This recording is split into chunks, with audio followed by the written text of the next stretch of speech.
I found it, those decisions take place every day. Uh, you know, uh, when I started Shop Clues, we used a multi-vendor cart platform. Because there's all.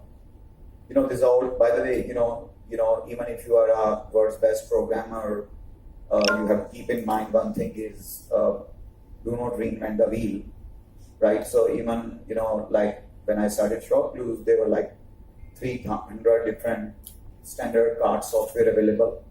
Some of them were free of course. Someone costed $99 one-time fee. Someone costed $500 per year. And I thought about that, and I thought if I have the world's best product managers and engineers working on it, and I have, let's say, 4 months out a launch date for Shop Clues, it's going to be almost impossible for us to reach to the level of perfection which that software can do, because that software probably, while it is available only for, let's say, 5,000 rupees one-time fee, it was probably started 10 years back. It has gone through thousands of iterations, right? Does not matter, even if I have the world's brightest people, it will be almost humanly impossible to reach that level of finesse, accuracy, and so many thousands of use cases. So, you don't need to have an ego, while technology is very core to what you do, but in order to jumpstart, am I better off coming up with this great technology for which I can get a Nobel Prize, but delaying my startup by 2 years? Or am I, okay, emphasizing on speed to market and launch something soon? So that's how, I took a decision, when I founded my first startup. But when I did Room, because maybe I was doing it second time, I also had a different level of confidence and experience under my belt. So from the day one, each and every line of code was custom made. There was nothing called card, there was nothing called catalog, there was nothing called anything else. So everything was written from scratch. And it took me roughly 8 months to launch it, the first version of Doom. And I think I cursed myself hundreds of times that the first version still should have been a standard, and what I was building should have been actually a second iteration. So, because we did it, now, by the way, now I really curse myself that why I used to curse myself that why I did not take standard product. Right? You see what I mean? So right now I'm benefiting a lot, because everything is, we did not develop processes around the technology. We developed technology around the processes, right? So, but in the beginning, in my view, when you have a limited capital, small team size, speed to market matters a lot. Competition is evolving. Market opportunities has a limited window of opportunity.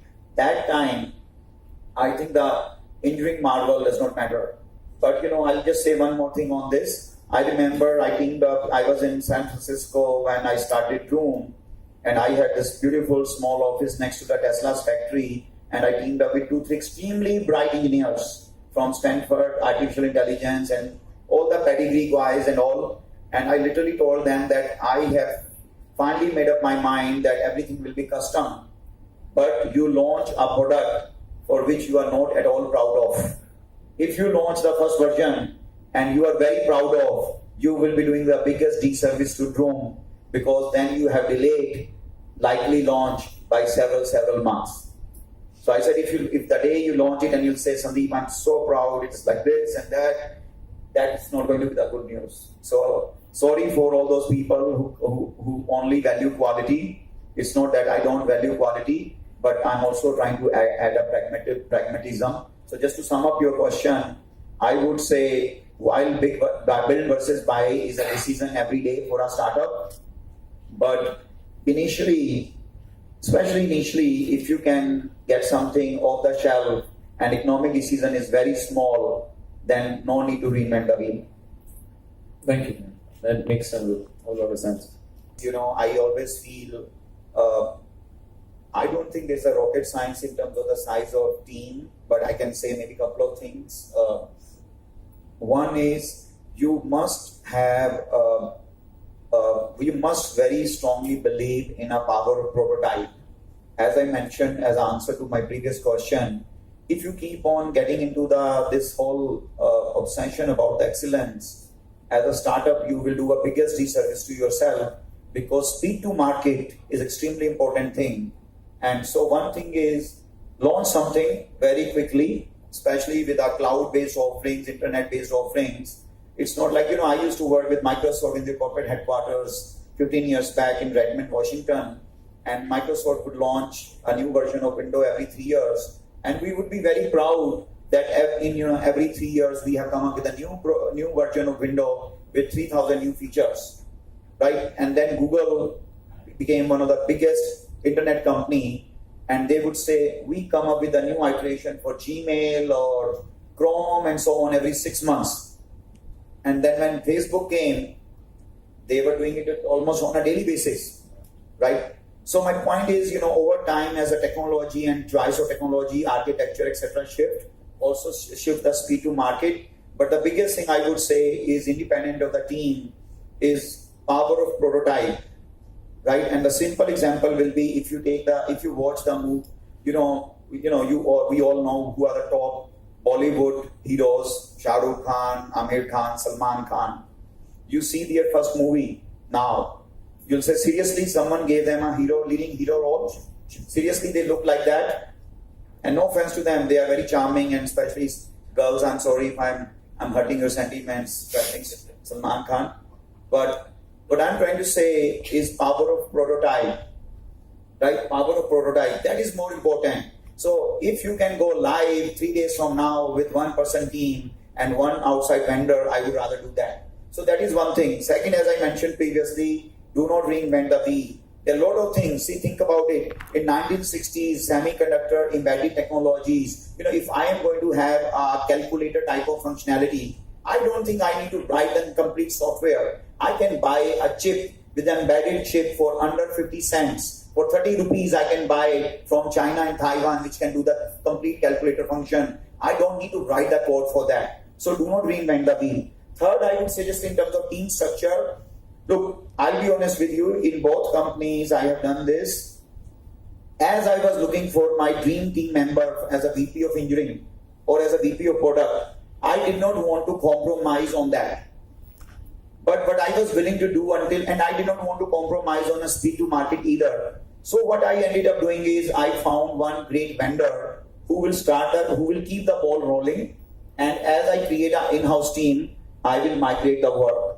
But I thought, I'm sorry, no offense to the VP of engineers, but if I'm going to get a VP of engineer and now he's going to be maybe working first time in a startup or second time in a startup, and he goes through his own cycle of just, first getting to know about the startup, its strategy, and then what should be his approach, meeting 30 other vendors, it's going to take a lot of time. So both of the time, when I started Shop Clues, I had one team in Russia, one team in London, and one team in Mumbai. I had 3 teams. Then one day I met a person who became I even today consider myself lucky. He became the first VP of engineering for Shop Clues, and I thought he was the best VP of engineer and the best friend and the best team member you can ever found. But by the time he joined, guess what? 60-70% of the technologies which was part of my MVP plan was already done by these 3 vendors. So these are the 3 things I would place emphasis on. And then structure-wise, in both of the companies I founded, we will have an engineering team. An engineering team will have network operations, will have a developers, and then the UI UX or HTML slicing guys. And if you have a mobile app, obviously the mobile team, right? And then but then parallelly, I always had a product team, and the product team will have a product analyst, program managers, and a product managers. So business requirements, wireframe, UI, UX, color palettes, etc. will be done by product managers. They will also be controlling about the total cost, timeline, impact to the business. Maybe if you're launching a big feature in terms of a possible press release, and the engineers will be actually understanding the business requirements and then developing the code and taking into the production. So for you, within SAP,